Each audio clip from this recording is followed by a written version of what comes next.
The first time I realized something was wrong, I was standing in my own laundry room holding a little pink jacket that didn't belong to my daughter.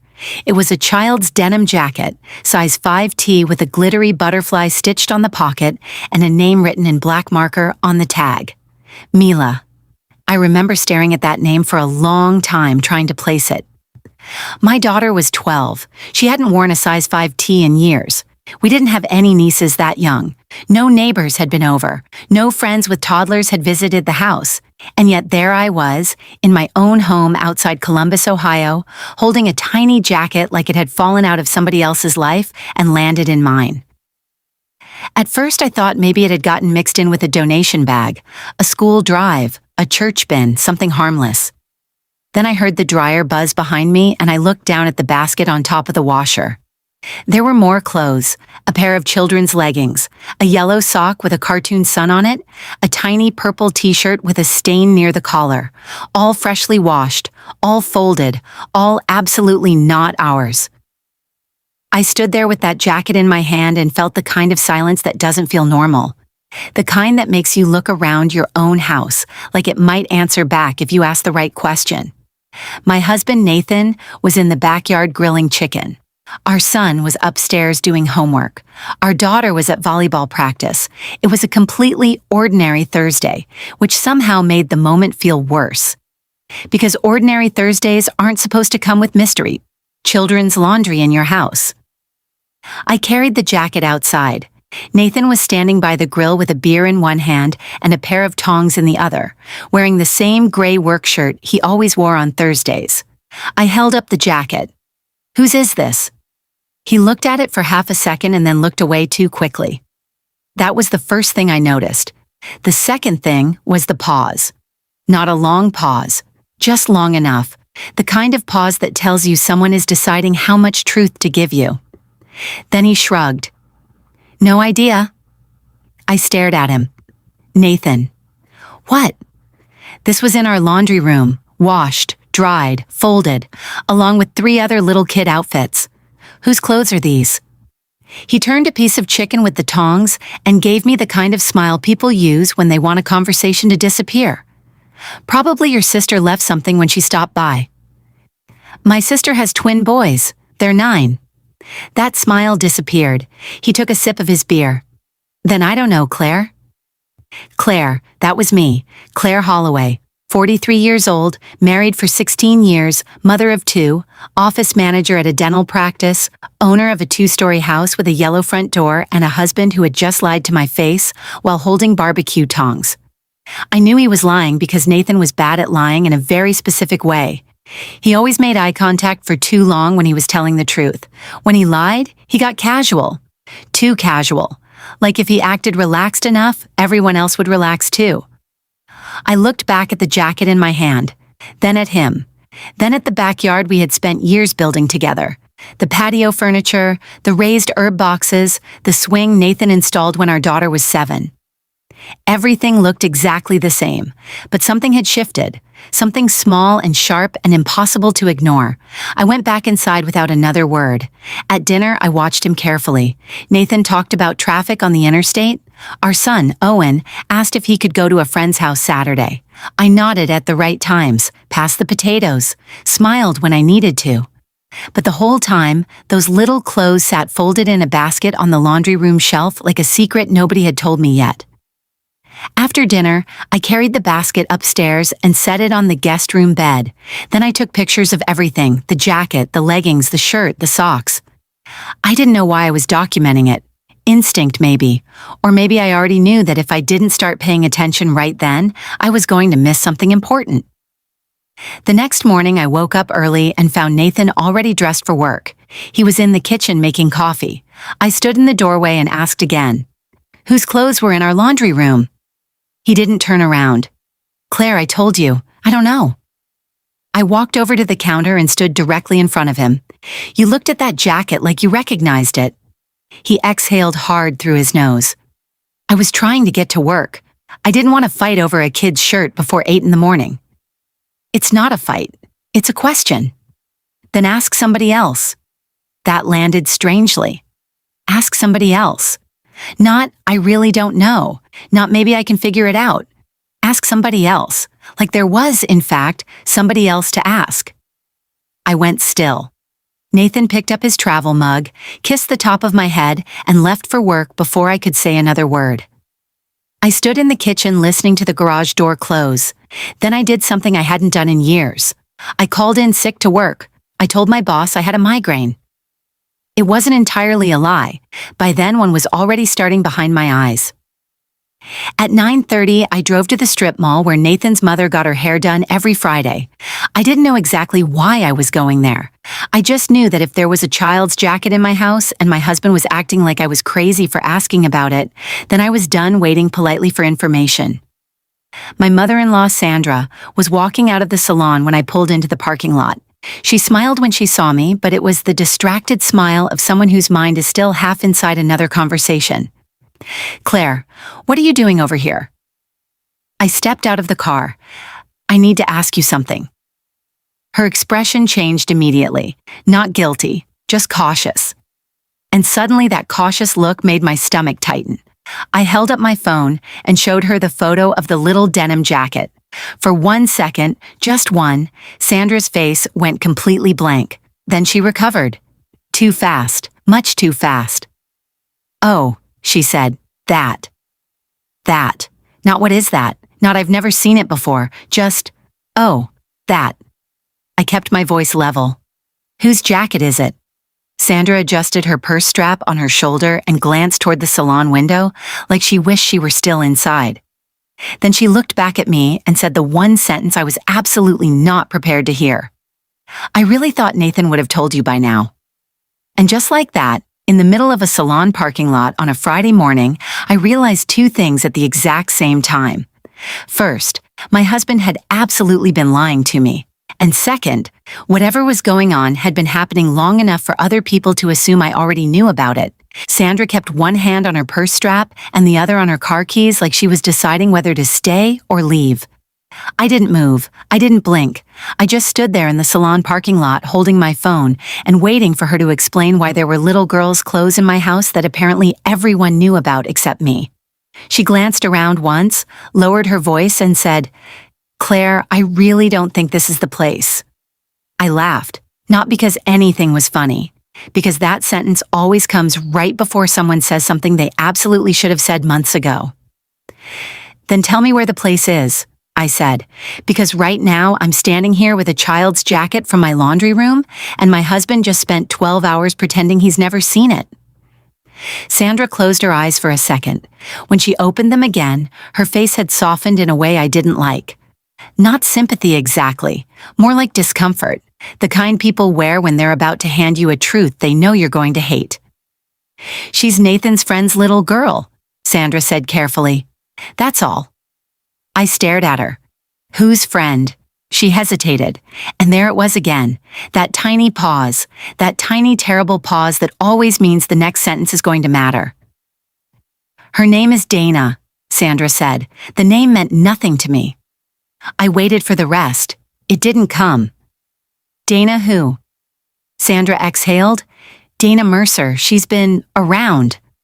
Around. I could feel my pulse in my throat. "What does that mean?" "It means she's needed help," Sandra said quickly. "Nathan's been helping her." "With laundry?" The words came out sharper than I meant them to. Sandra flinched a little. "She's a single mother," she said. "She got into a difficult situation last year. Nathan's just been trying to do the right thing." I stood there in total silence, because there are certain sentences your brain rejects on impact, not because you didn't hear them, because they arrive with too many missing pieces. My husband had been helping a single mother, long enough for her daughter's clothes to be washed in my house, long enough for his mother to know about it, long enough for everyone, apparently, except me. I looked at Sandra and asked the question that was sitting in the middle of all of it. "How long?" She looked away. That was answer enough. "How long, Sandra?" "About 8 months." 8 months. I don't know what expression crossed my face, but whatever it was, made Sandra immediately start talking faster. "It isn't what you think." I almost laughed again. I hadn't even said what I thought, and somehow she was already trying to defend it. She had some housing trouble, Sandra said.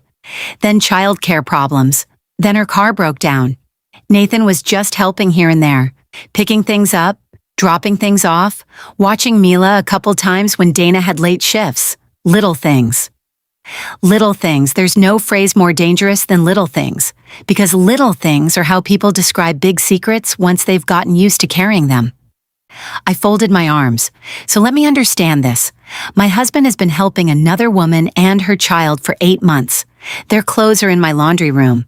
You know about it. He knows about it. And I'm the only person who somehow didn't. Sandra winced. Claire, please lower your voice. I hadn't realized I'd raised it. I took a breath and forced myself to speak more quietly. Why didn't he tell me? Sandra's answer came too quickly. He didn't want you to misunderstand. I just looked at her, because once again, that sentence didn't make anything better. It made it worse.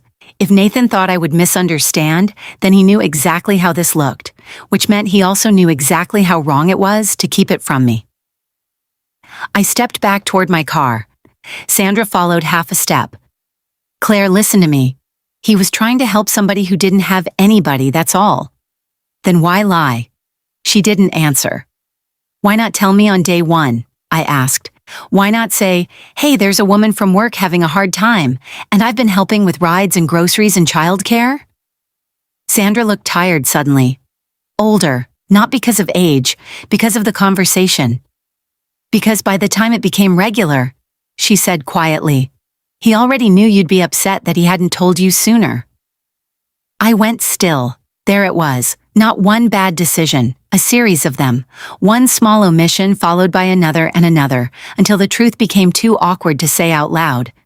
And now here we were, a stranger's child's laundry in my house, my mother-in-law defending it in a parking lot, and me standing there feeling like I'd somehow walked into the middle of a story everybody else had been reading for months. I drove home in silence, not the peaceful kind, the loud kind, the kind where every thought arrives at once. At a red light, I called my sister Beth. She answered on the second ring. You sound weird, she said before I even spoke. I think Nathan's been helping some woman for 8 months and forgot to mention it. There was a beat of silence. Then Beth said, very calmly, start from the beginning. So I did. The jacket, the laundry, Sandra, Dana, the little girl named Mila, the childcare, the rides, the lies. By the time I pulled into my driveway, I was gripping the steering wheel so hard my fingers hurt. Beth stayed quiet until I finished. Then she asked one question. Claire, has Nathan been acting different this year? I opened my mouth to say no, then stopped. Because suddenly all these tiny moments I had ignored started lining up in my head. Nathan staying late at work more often. Nathan suddenly volunteering to run errands on Saturday mornings. Nathan taking phone calls outside. Nathan saying he was helping a guy from the office move one Sunday and coming home with a juice box in his truck cup holder. I closed my eyes. Oh my God. Beth didn't say I told you so. She didn't need to. I was already saying it to myself. By the time Nathan came home that evening, I had done 3 things. First, I moved the basket of children's clothes from the guest room to the center of the kitchen island. Second, I made dinner for the kids like nothing was wrong. And third, I sat down at my laptop and searched Dana Mercer on Facebook. Her profile was mostly private, but the profile photo was public. A woman in her mid-30s with dark hair, tired eyes, and a little girl sitting on her hip in a pink denim jacket with a glitter butterfly stitched on the pocket. Mila. I stared at that picture until the front door opened. Nathan walked in carrying a grocery bag and called out, I grabbed more milk. Then he saw the basket on the island. He stopped. Not dramatic, not guilty in some movie scene way, just stopped. Like his body knew before his mouth did that the lie had run out of road. He looked at me, then at the clothes, then back at me. And I said the only thing left to say. Sit down, Nathan. Because by then I had his mother's version. I had the woman's name, I had the child's name, I had the timeline. And for the first time in 16 years of marriage, I was about to find out what my husband thought I deserved to know. Nathan sat down slowly, not because I told him to, because he knew there was no point pretending anymore. The grocery bag stayed on the counter beside him. a gallon of milk, bread, a bag of apples, normal things. That was the part I couldn't get over. How ordinary everything looked, how domestic, how completely average. There we were in our kitchen, with dinner plates still in the sink and homework papers spread across the table, and somehow my husband had been secretly helping another woman raise her child for 8 months. I stayed standing, mostly because I didn't trust myself to sit. If I sat, I thought I might either cry or throw something, and I didn't want to do either. Nathan looked at the basket of children's clothes on the island and then finally met my eyes. "How much did Sandra tell you?" The question made me laugh, a short, cold laugh. "Interesting choice," I said. Not, "I'm sorry," not "I should have told you." Just trying to figure out which version of your secret I already have. He dragged a hand over his face. "Claire, no, you don't get to ease into this." My voice wasn't loud, that almost made it worse. It was steady in the way voices get when the anger has gone so deep it turns calm. "You don't get to decide the pace of this conversation after 8 months of lying to me." Nathan looked down at the table. I hated that too. If he was going to break my trust, the least he could do was look at me while doing it. "Dana works with one of our contractors," he said finally. "I met her through a roofing project last year." I crossed my arms and waited. "She was going through a divorce," he continued. "It was ugly. Her ex moved out, stopped helping, and she got behind on rent. Then her car died. She was trying to keep her job and take care of Mila by herself." He said the little girl's name so naturally it made my stomach twist. Not like someone describing a stranger's kid, like someone used to saying it. I noticed that. I noticed everything. "So you decided to save her?" I asked. His jaw tightened. "That's not fair." "Fair?" I almost smiled. "Nathan, I found a 5-year-old's jacket in my laundry room. I had to get the truth from your mother in a salon parking lot. I'm not especially concerned with fair right now." He went quiet. Then, after a long pause, he said, "It started small." There it was again, that phrase. The phrase people use when they're about to explain why a disaster should technically count as an accident. "She needed a ride home one night," he said. "Then I picked up groceries for her once when Mila was sick. Then one Saturday, I watched Mila for an hour while Dana met with her lawyer. It just kept happening." I stared at him. "Why are her clothes in our house?" Nathan exhaled. "Because a couple weeks ago, Dana's apartment complex had a pipe burst. Water got into the bedroom where Mila's dresser was. Some of her clothes were ruined. Dana didn't have access to laundry for a few days, so I brought a basket over here and washed them." I looked at the basket, at the tiny pink shirt, at the yellow sock, at the little butterfly jacket, then back at my husband. "You brought another woman's child's laundry into our home," I said slowly, "without telling me." Nathan rubbed the back of his neck. "Yes."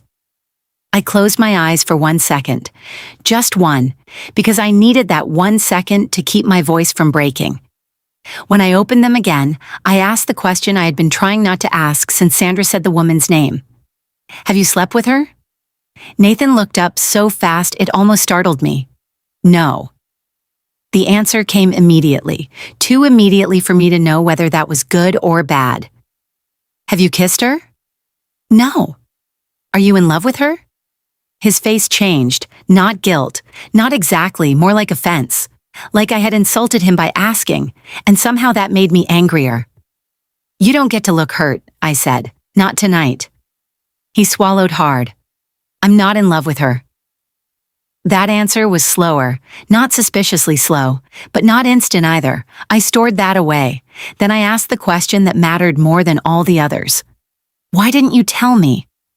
That one hit him. I could see it. His shoulders dropped. His whole body seemed to lose whatever little defense it had left. "Because the first time I should have told you, it felt awkward," he said quietly. "And the second time it felt worse. And after a while, it started looking exactly like what it looks like now." I just stared at him, because I wanted to be sure I understood what he was saying. "So your defense," I said, "is that you knew it looked bad, so you kept lying until it looked unforgivable." Nathan flinched. I'd never seen him flinch at my voice before. "Claire, I was trying to help somebody." "No." I said. You were trying to help somebody without having to deal with how your wife would feel about it. That's not the same thing. Silence. Heavy, ugly silence. From the living room, I could hear the television upstairs where Owen was probably half watching something while pretending to do algebra. Our daughter, Tessa, was in her room on FaceTime with a teammate.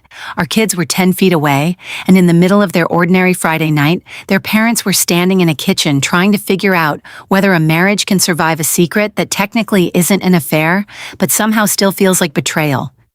Nathan leaned forward, elbows on his knees. I know I handled this badly. That's a lazy sentence, I said. He blinked. What? I handled this badly. That's what you say when you forget to RSVP to a wedding or buy the wrong size shoes. You didn't handle this badly. You built an entire second responsibility with another woman and her child, and you hid it from your wife for 8 months. His eyes shut for a moment, and then, very quietly, he said something I wasn't expecting. It wasn't just me. I went still.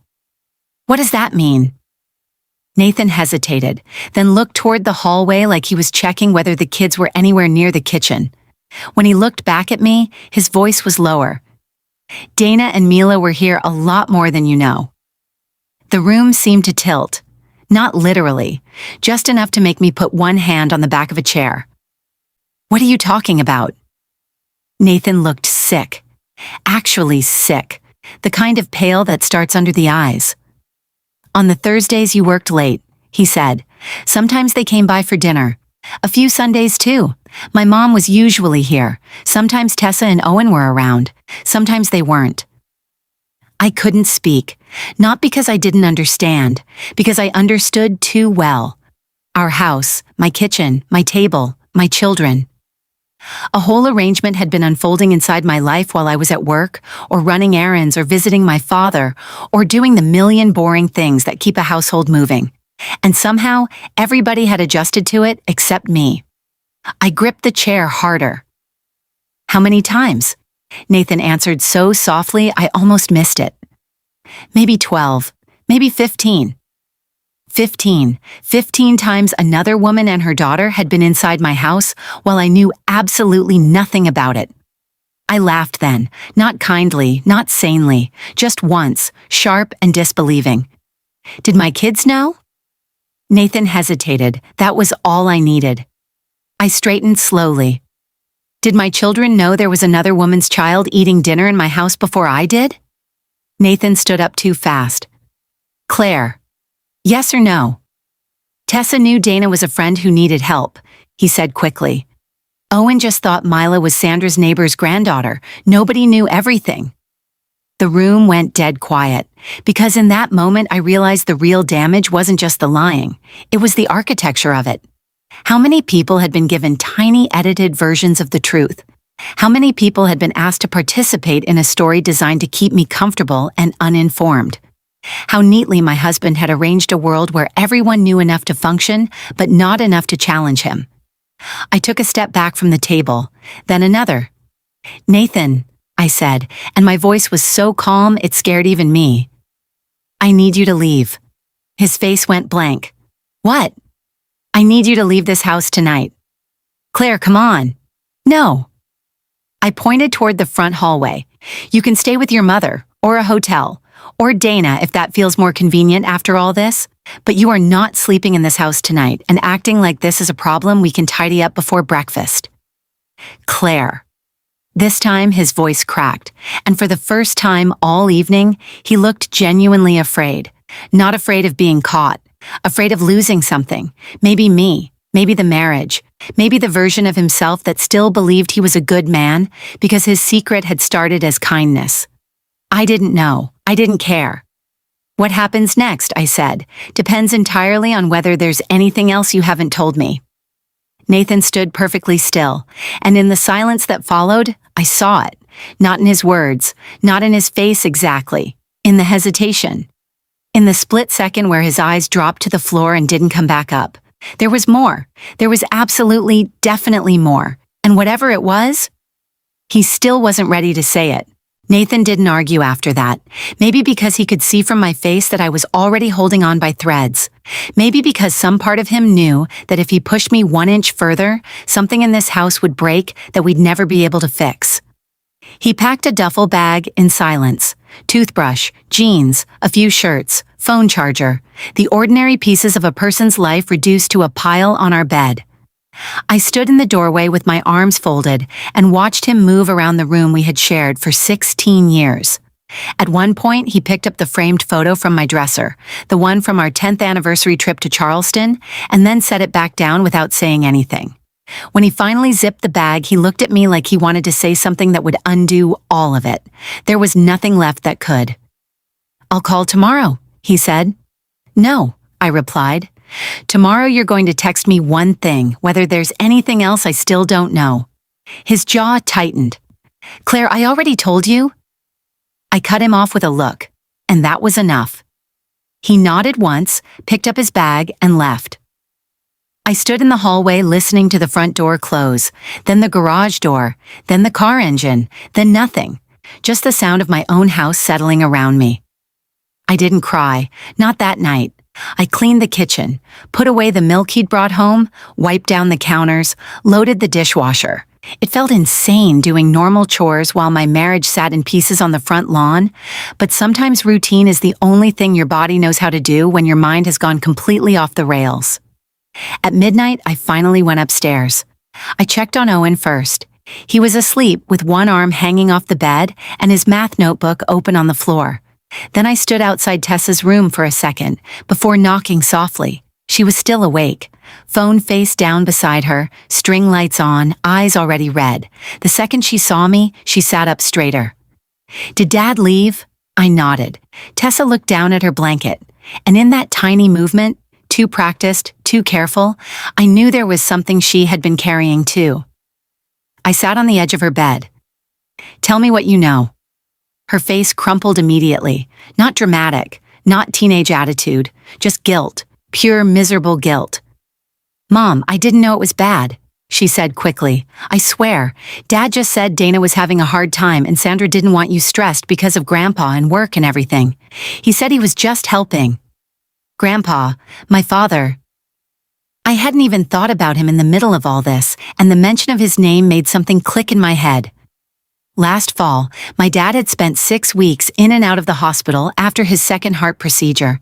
I had been driving to Dayton every weekend, handling medications, talking to cardiologists, sitting with my mother, trying to keep my own household from collapsing in the process. I looked at Tessa. "When did all this start?" She picked at a loose thread on her comforter. "Right after Grandpa got sick, I think." I went still, because that meant Nathan hadn't just hidden this during a random season of our marriage. He had started building this secret at the exact same time my attention was pulled somewhere else. At the exact same time I was exhausted, distracted, and too overwhelmed to notice the details. Not because he was having an affair, maybe not even because he was trying to hurt me, but because he had found a window in my life where I was too busy surviving to ask the right questions. Tessa wiped her eyes with the sleeve of her sweatshirt. "I thought you knew more than you did," she whispered. That sentence landed harder than anything Nathan had said all night. Because of course she did. Of course she assumed I knew. Children always assume the parent who runs the house knows what's happening inside it. I took her hand. "You didn't do anything wrong." "Yes, I did," she said, crying harder now. "I should have told you." "No," I said firmly. "Your father should have told me. Sandra should have told me. The adults in this situation are the ones who made this mess, not you." She nodded, but she didn't look convinced.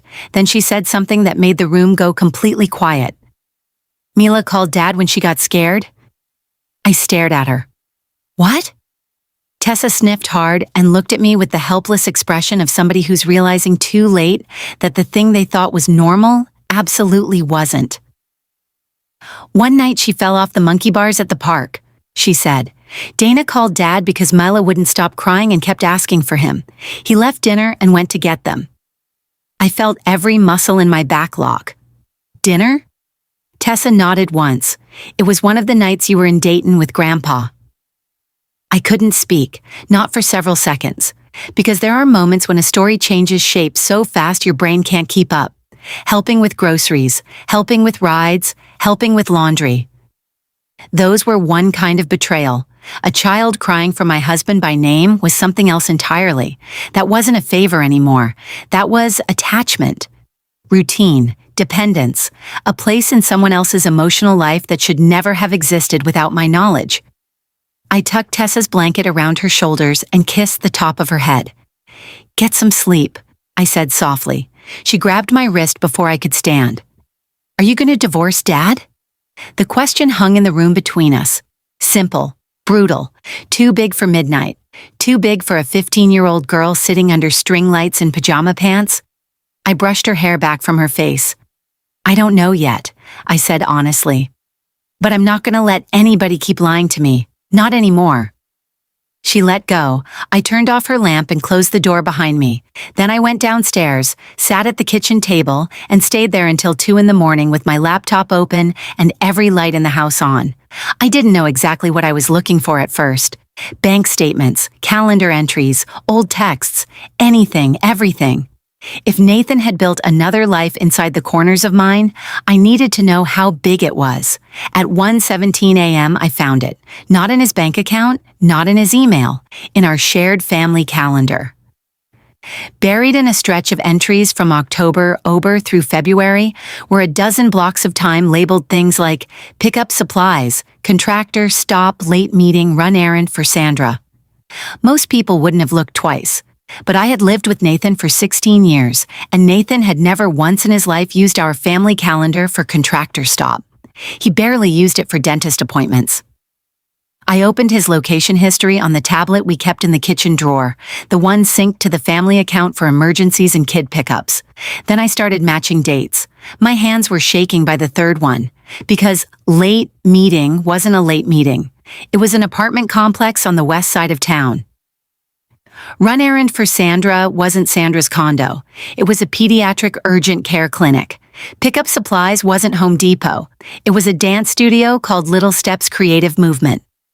I sat there in the glow of the kitchen light, staring at that screen, and felt the floor disappear under me.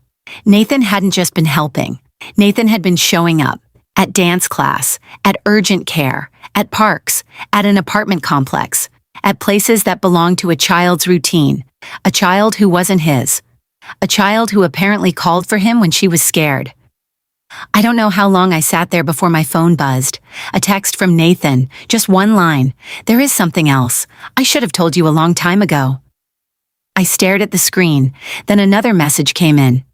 "Dana is pregnant." Everything inside me went still. Not hot, not frantic. Still. The kind of stillness that comes right before an earthquake. My thumb hovered over the screen, then his final message arrived. "And there's a chance the baby might be mine." I sat alone at my kitchen table at 2:24 in the morning, with a stranger's child's jacket still folded in the next room and my husband's confession glowing in my hand. And I realized that the story I thought I was living in had just split wide open. If you've ever ignored your instincts because the truth felt too messy to face, this story is for you. Leave a comment below and tell us where you're watching from. And if this story stayed with you, don't forget to like, subscribe, and turn on notifications so you don't miss the next one. Take care of yourself, hold your family close, and we'll be here with another story very soon.